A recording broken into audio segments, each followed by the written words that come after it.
नमस्कार, स्वागत है आपका नवभारत टाइम्स में। आपके साथ मैं हूं विनीत त्रिपाठी। लोकसभा चुनाव 2024 की तैयारियां शुरू हो चुकी हैं। सभी पार्टियों ने इसको लेकर अपने अपने प्रत्याशियों का मंथन करना भी शुरू कर दिया है। ये चुनाव बेहद अहम है। इसके साथ साथ बीजेपी ने इस बार जो नारा दिया है, अब की बार 400 पार, बड़ा नारा है और 400 सीटें लाने के लिए बीजेपी उसी तरह से तैयारियां भी कर रही है। 2 मार्च का दिन था। शाम के वक्त 195 कैंडिडेट की लिस्ट सामने आई। इस लिस्ट ने एक बात तो जाहिर कर दी कि बीजेपी किसी तरह का नैरेटिव यहां पर सेट करने के मूड पे नहीं दिख रही। विवादित जो चेहरे हैं उनको बाहर का रास्ता दिखाया जा रहा है। जो ऐसे सांसद हैं जो नाम से हैं, सेलिब्रिटी हैं, लेकिन उन्होंने 5 साल में अपने क्षेत्र में या पार्लियामेंट के अंदर बहुत अच्छा प्रदर्शन नहीं किया, इसके कारण भी उनका पत्ता साफ किया जा रहा है। 400 सीटें लाने के लिए यानी कि बीजेपी ने अकेले दम 370 का टारगेट रखा है। इसी तरह पूरे एनडीए को मिला के 400 सीटों का टारगेट रखा गया है। प्रदेश के अंदर या देश के अंदर कई जगह पे ऐसे हैं जहां पर अभी तक दूसरी लिस्ट आने का इंतजार किया जा रहा है, क्योंकि उन कैंडिडेट जो कि लग रहा था कि पहली ही लिस्ट में जिनके नाम होंगे, लेकिन उनका नाम नहीं दिया गया।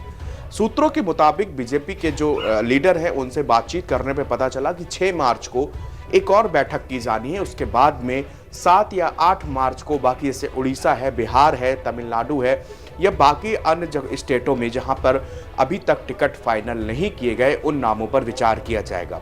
बीजेपी के एक लीडर ने ये बात करते समय बताया कि नाम तो लगभग तय किए जा चुके हैं, लेकिन अभी उन नामों में जो आला कमान की मुहर लगनी है वो अभी तक बाकी है। आपको बता दें कि जब 2 मार्च को जो नामों की लिस्ट फाइनल हुई थी, उसके पहले केंद्रीय चुनाव समिति की जो बैठक हुई थी, उसमें प्रधानमंत्री नरेंद्र मोदी खुद सुबह 4 बजे तक उस मीटिंग में शामिल रहे। यह इस बात को दर्शाता है कि बीजेपी किसी भी तरह की कोई कोर कसर नहीं छोड़ना चाह रही है।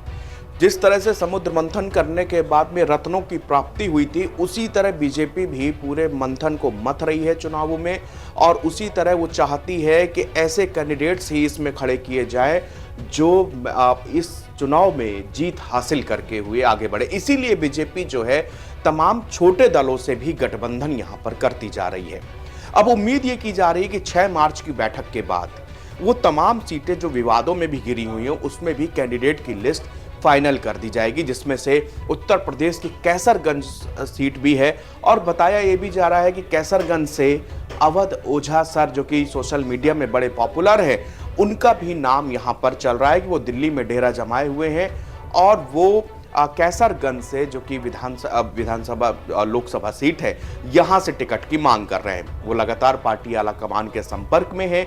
पार्टी आला कमान से उन्होंने कहा है कि मैं इस सीट से चुनाव लड़ूंगा, लेकिन भूलना नहीं चाहिए कि यहां से सांसद ब्रजभूषण शरण सिंह है, जिनकी जमीनी पैठ राजनीतिक उसमें अगर देखी जाए तो बहुत ज्यादा है। और ब्रजभूषण शरण सिंह लगातार मीडिया से जो मुखातिब हो रहे हैं, उनका कहना है कि ये सोशल मीडिया से इलेक्शन नहीं होते हैं। सोशल मीडिया पे आप कुछ भी करिए, मेरा टिकट कहीं से कटने वाला नहीं है। लेकिन अब जब पहली लिस्ट में उनका नाम फाइनल नहीं हुआ है, जबकि लखीमपुर कांड में अजय मिश्रा टेनी का टिकट फाइनल कर दिया गया, इसके बाद ब्रजभूषण शरण सिंह, जिन पर आरोप लगे थे पहलवानों के साथ में, पहलवानों ने उनके खिलाफ आंदोलन किया था, लेकिन अब उनका टिकट कैसरगंज से फाइनल नहीं हुआ। इसी तरह वरुण गांधी, मेनका गांधी, इन ऐसे नामों के टिकट भी पहली लिस्ट में फाइनल नहीं हुए, जिसमें यह कहा जा रहा है कि वरुण गांधी पिछले काफी वक्त से बीजेपी के खिलाफ मतलब एक आवाज उठाते रहे हैं। वो तमाम मुद्दों पर, किसानों के मुद्दों पर अपनी बात रखते रहे। इससे लगता रहा है कि वो कहीं ना कहीं पार्टी विरोधी गतिविधियों में आगे बढ़ रहे हैं। कथित तौर पर उन पर यह भी आरोप लगाया कि वो पार्टी आलाकमान से नाराज भी हैं। तो क्या दूसरी लिस्ट में ऐसे नाम भी जा सकते हैं? एक और एग्जाम्पल यहां पे लेते हैं भोपाल का। भोपाल से पिछले बार साध्वी प्रज्ञा को टिकट दिया गया था, उन्होंने जीत भी हासिल की थी, लेकिन इस बार उनका टिकट काट दिया गया है। तो बिल्कुल सीधा संदेश यहाँ पे आला कमान का ये है कि किसी भी तरह से कोई गलत नैरेटिव न जाए, मीडिया में किसी बात का हो हल्ला ना मचे।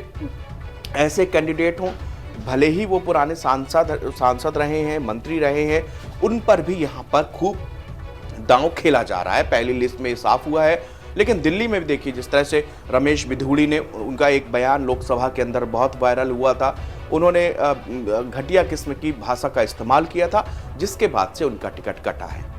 इसी तरह पूर्वी दिल्ली के देख लीजिए, गौतम गंभीर का टिकट काटा गया है। परवेज साहिब सिंह वर्मा जो जिनके लिए कहा जा रहा था कि शायद ही इनका टिकट कटे, लेकिन उनका टिकट भी काटा गया है। नई दिल्ली से बांसुरी स्वराज को उतारा गया है। इस तरह से बीजेपी ने यहाँ पर अपने जो पूरा 400 पार करने के लिए एक छोटी छोटी सी यहाँ पर युक्तियां नीचे से लगाती चली जा रहे हैं, और उसी तरह से वहाँ पर ऐसे कैंडिडेट को वहाँ पर टिकट दिया जा रहा है जो कि विवादित चेहरे ना हो, ना ही किसी को लेकर कोई गलत नैरेटिव सेट हो, ना ही विपक्ष को किसी तरह का कोई मौका दिया जाए।